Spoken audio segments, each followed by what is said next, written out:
राज्यात पुढील 2 ते 3 दिवस अति मुसळधार पावसाची शक्यता. घाट विभागालाही ऑरेंज अलर्ट. तर राज्यातील 4ही विभागामध्ये मेघगर्जनेसह सोसाट्याचा वारा यासह जोरदार पाऊस कोसळण्याची शक्यता. तर दुसरीकडे रात्रीपासूनच मुंबईच्या अनेक भागामध्ये पाऊस कोसळतोय आणि त्यामुळे या ठिकाणी येत्या 3 तासात आणखी मुसळधार पावसाचा अंदाजही हवामान खात्यानं वर्तवलेला आहे. पुढील 2 ते 3 दिवस मुसळधार पावसाची शक्यता वर्तवण्यात आली आहे. राज्यात पुढील 2 दिवस मुसळधार ते अतिवृष्टीचा इशारा देण्यात आला आहे. सरकारकडून अतिशय महत्त्वाची माहिती आलेली आहे. नागरिकांनी सतर्क राहण्याचं आवाहन सुद्धा सरकारने केलेलं आहे. केवळ अतिशय गरजेचं काम असेल, इम्पॉर्टंट काम असेल तरच घराच्या बाहेर पडण्याच्या सूचना प्रशासनाकडून देण्यात आल्या आहेत. हवामान विभागाच्या माहितीनुसार अतिशय महत्त्वाची माहिती देण्यात आली आहे. हवामान विभागाने महत्त्वाची माहिती जनतेसाठी दिलेली आहे की बंगालच्या उपसागरात कमी दाबाचा पट्टा तयार झाला असून त्यामुळे मोठ्या प्रमाणात पावसाचे ढग तयार झाले आहेत आणि यामुळे कोकण, विदर्भ आणि पश्चिम महाराष्ट्राच्या काही जिल्ह्यांमध्ये मोठा पाऊस होण्याची शक्यता तयार झाली आहे.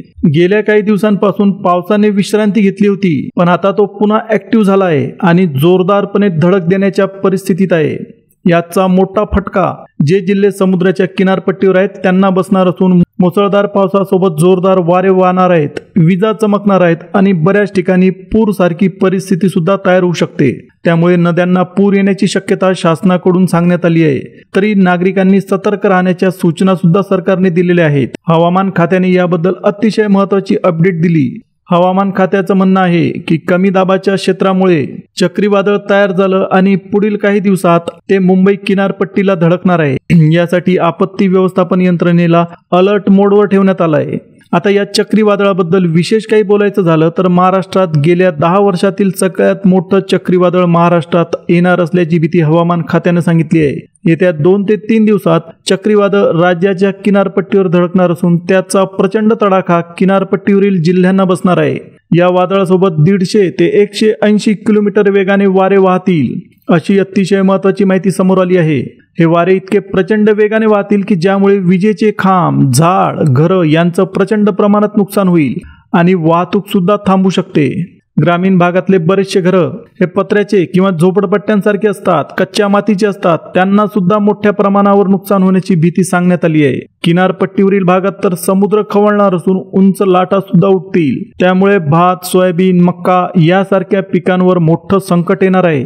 शेतमाल आणि जनावरांचं नुकसान होण्याची भीती प्रशासनाकडून वर्तवण्यात आली आहे. अशा प्रकारची आपत्कालीन परिस्थिती लक्षात घेता सरकारने संपूर्ण बचाव यंत्रणा सज्ज करून ठेवली असून NDRFच्या टीम सुद्धा तैनात करण्यात आल्या आहेत. जो कोणी संकटात सापडेल त्याला तातडीने मदत पोहोचवण्यासाठी प्रशासन पूर्णपणे अलर्ट मोडवर गेलेलं आहे. ज्या भागात वादळग्रस्त स्थिती तयार होईल अशा ठिकाणी निवास व्यवस्था तयार करणे, वैद्यकीय मदत पुरवणे, अन्नधान्य आणि विजेचा पुरवठा करणे यासारखी जबाबदारी शासन अहोरात्र करत आहे. राज्य शासनाने सप्टेंबर महिन्यातील 3 तारखांना विशेष इशारा दिला आहे. तो म्हणजे 19, 20 आणि 21 या 3 तारखांवर विशेष जोर दिलेला आहे की या 3 दिवसात प्रचंड मोठं वादळ महाराष्ट्रात तयार होऊ शकते. हवामान खात्याने 12 जिल्ह्यांसाठी रेड अलर्ट जारी केला आहे. या 3 दिवसामध्ये सगळीकडे आपल्याला मुसळधार पाऊस, वादळ आणि पूरसारखी परिस्थिती पाहायला मिळू शकते. हवामान विभागाने सांगितलंय की ज्या 12 जिल्ह्यांमध्ये वादळाचा परिणाम होणार आहे, प्रचंड मोठं वादळ येणार आहे, त्या ठिकाणी शेतीचं खूप मोठं नुकसान होऊ शकते.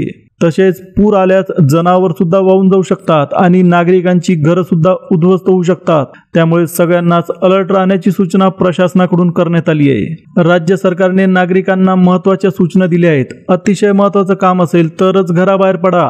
पिकांची आणि जनावरांची विशेष काळजी घ्या आणि जे गाव किनारपट्टी जवळ आहेत, समुद्राच्या किनाऱ्याला खेटून आहेत, त्या गावांनी विशेष सतर्क राहण्याचा सल्ला सुद्धा राज्य सरकारकडून आलेला आहे. बंगालच्या उपसागरात कमी दाबाचा पट्टा तयार झाला, त्यामुळे समुद्राच्या पृष्ठभागावरील तापमान वाढलं आणि त्यामुळे प्रचंड वेगाने वादळ तयार झालं आणि आता ते महाराष्ट्राकडे धाव घेत आहे. पुढील 2 ते 3 तासात वाऱ्याचा वेग तीव्र होण्याची भीती सुद्धा सांगण्यात आली आहे. आता चक्रीवादळाचा इतिहास जर आपण पाहिला तर आपल्याला या संकटाचं गांभीर्य समजू शकते. 2019 मध्ये ओरिसा राज्यात चक्रीवादळ आलं होतं. त्या चक्रीवादळात जवळपास 10 लाख लोकांना विस्थापित करावं लागलं आणि सगळा प्रदेश उद्ध्वस्त झाला. 2021 मध्ये पश्चिम बंगाल आणि बांगलादेशमध्ये चक्रीवादळ धडकलं होतं. त्यामुळे 13 लाख घरं उद्ध्वस्त झाली होती आणि लाखो शेतकरी संकटात सापडले होते. 2022 मध्ये पुन्हा ओरिसा आणि बंगालच्या किनारपट्टीवर चक्रीवादळाने धडक दिली होती आता या सगळ्या उदाहरणावरून आपण एकच गोष्ट सांगू शकतो की चक्रीवादळ म्हणजे केवळ पाऊस नाही तर संपूर्ण विनाश आहे. आता हे चक्रीवादळ महाराष्ट्रावर येणार आहे. हवामान खात्याने स्पष्टपणे सांगितलंय की रात्रीपासून पुढील काही तासात 10 वर्षातील सर्वात भयंकर चक्रीवादळ महाराष्ट्रात थैमान घालणार आहे. आता नागरिकांच्या सुरक्षेसाठी हवामान विभागाने आणि प्रशासनाने अत्यंत कडक सूचना दिलेल्या आहेत. त्यापैकी पहिली सूचना म्हणजे विजेपासून सावध राहा. घराबाहेर पडू नका. शेतात जास्त वेळ थांबू नका, कारण शेतातच वीज पडण्याची सगळ्यात जास्त शक्यता असते, सगळ्यात जास्त धोका असतो. आणि ज्या कोणत्या इलेक्ट्रिक वस्तू असतील त्या वस्तूंचा विनाकारण वापर सुद्धा बंद करा.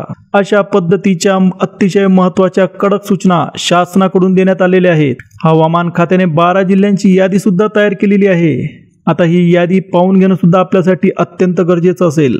जर तुम्ही या यादीतील असाल तर तुम्ही सावध व्हा, कारण केव्हाही तुमच्या जिल्ह्यामध्ये चक्रीवादळ धडक देऊ शकते.